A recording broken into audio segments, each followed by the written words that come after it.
आंतरराष्ट्रीय देवस्थान असल्याने शिर्डीच्या राजकारणाकडे जिल्ह्याचंच काय पण राज्याचं लक्ष लागलेलं असतं। शिर्डीचं राजकारण दखलपात्र का तर दुसरं कारण आहे विखे। होय, राज्याच्या राजकारणात विखे हे एक दखलपात्र नेते असल्याने विरोधकांचेही येथे विशेष लक्ष असते। एकाच पक्षात असो किंवा वेगवेगळ्या पक्षात असो, थोरात विखे हा वाद 3 पिढ्यांपासून घुमसतोय। त्यामुळे थोरात काहीतरी जादू करतील या आशेवर विरोधक कायम दिसतात। दुसरीकडे विखेंनीही दरवेळी विक्रमी विजय मिळवत तालुक्यात जिल्ह्याचा बॉस कोण हे वेळोवेळी दाखवून दिलंय। या दोन्ही नेत्यातील कलगीतुरा यंदा काय जादू करेल हे पाहण्यासाठी अहमदनगर लाईव्ह 24 ची टीम थेट ग्राउंडवर पोहोचली। त्यातून शिर्डीत विखे आहेत हे पुन्हा जाणवलं। काय आहेत विखेंच्या विजयाची कारणं हेच आपण या व्हिडिओतून पाहणार आहोत। नमस्कार, मी अद्वैता आणि आपण पाहत आहात नगरी राजकारणाचं परफेक्ट अनालिसिस। शिर्डीत महायुतीने अपेक्षेप्रमाणे मंत्री राधाकृष्ण विखे यांना उमेदवारी जाहीर केली। महाविकास आघाडीनेही विखे विरोधातील भाषणाने चर्चेत आलेल्या प्रभावती घोगरेंना काँग्रेसकडून रिंगणात उतरवले। उमेदवारीच्या शेवटच्या टप्प्यात पिपाडांनी धडपड करत भाजपमध्ये बंडखोरी करत अर्ज दाखल केला। झालं, माध्यमांना खाद्य मिळालं। विरोधकांनी वृत्तपत्रात 3-3, 4-4 कॉलम बातम्या चालवल्या।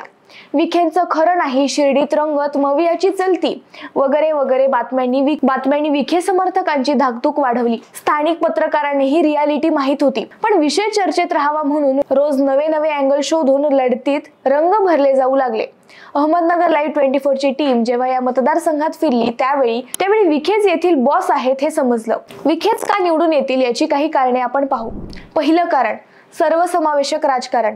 विखे कुटुंबाने या मतदारसंघात आजपर्यंत जातीय सलोखा टिकून ठेवला आहे। प्रत्येकाचं काम व समान न्याय हे सूत्र विखेंनी पाळलंय। सबका मालिक एक या बाबांच्या संदेशाप्रमाणे येथे कधीच जातीयवाद शिरू दिला नाही। मराठा, ओबीसी, मुस्लिम, दलित या सगळ्या समाजातील कार्यकर्ते यंदा विखेंसाठी तहानभूक विसरून प्रचारात फिरताना दिसतायत। शिर्डी नगर परिषद अंतर्गत भारतरत्न डॉक्टर APJ अब्दुल कलाम अग्निशामक केंद्राची मोठी इमारत उभी राहिली आहे। त्यातूनही सर्व धर्म समभावाचा संदेश गेला। दुसरं कारण, विक्रमी विकास कामे। गेल्या 40 वर्षात या मतदारसंघाचा चेहरा मोहरा बदललाय हे सगळेच मान्य करतात। शिर्डी नगरपालिकेला ऊर्जित अवस्था देत विखेंनी शिर्डीतील प्रत्येक रस्त्याचे रुंदीकरण, काँक्रिटीकरण, रोज शुद्ध पाणी पुरवठा, रोजच्या रोज येणारा शिर्डी नगर पंचायतीची घंटागाडी, घनकचऱ्याचे प्रकल्प राबविले। हेच सगळे राहता नगरपालिकेतही घडले। शिर्डीत उपजिल्हाधिकारी कार्यालय, राहत्यातील दिवाणी न्यायालयाची इमारत विखेंमुळे झाली। शिर्डी शहरात गेल्या 8 वर्षात 500 कोटींची विकास कामे झाली। तिसरं कारण, परिसर बागायती केला। साईबाबा संस्थानाच्या माध्यमातून विखेंनी 4.5 कोटींचे जलशुद्धीकरण केंद्र तयार केले। कॅनलचे पाणी शुद्ध करून ते पुरवले जाऊ लागले। शेतीच्या पाण्यासाठी पाटपाण्याची सुविधा केली। शेती विकास महामंडळाची जमीन खंडकरी शेतकऱ्यांना वाटली। हजारो शेतकऱ्यांना पीक विमा मिळवून दिला। सौर पंप, वीज बिल माफी, 1 रुपयात पीक विमा, हमी भाव आदींचे हजारो लाभार्थी तालुक्यात आहेत। चौथं कारण, रोजगार दिला। साईबाबा संस्थानाच्या माध्यमातून विखेंनी हजारोंच्या हाताला काम दिले। 2-3 हजार कर्मचाऱ्यांना शिर्डी संस्थानामध्ये सामावून घेतलं।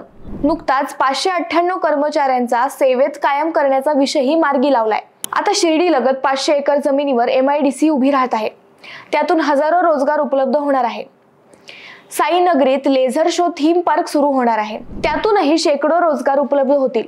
शिर्डीत लवकरच आणखी एका मल्टी स्पेशालिटी हॉस्पिटल उभं राहणार आहे। त्यातूनही रोजगार उपलब्ध होतील। हा सगळा विकास आम्हाला मतदारसंघातील छोट्या मोठ्या गावातील लोकांना भेटल्यावर समजला। हे सगळे पाहता विखे यावेळी विक्रमी मतांनी निवडून येतील या शक्यता वाढल्या आहेत। तुम्हाला काय वाटते हे आम्हाला कमेंट करून नक्की कळवा। शिवाय व्हिडिओ आवडला असेल तर चॅनलला सबस्क्राईब करून व्हिडिओला लाईक करायला विसरू नका। पुन्हा भेटू नव्या विषयावर, तोपर्यंत धन्यवाद।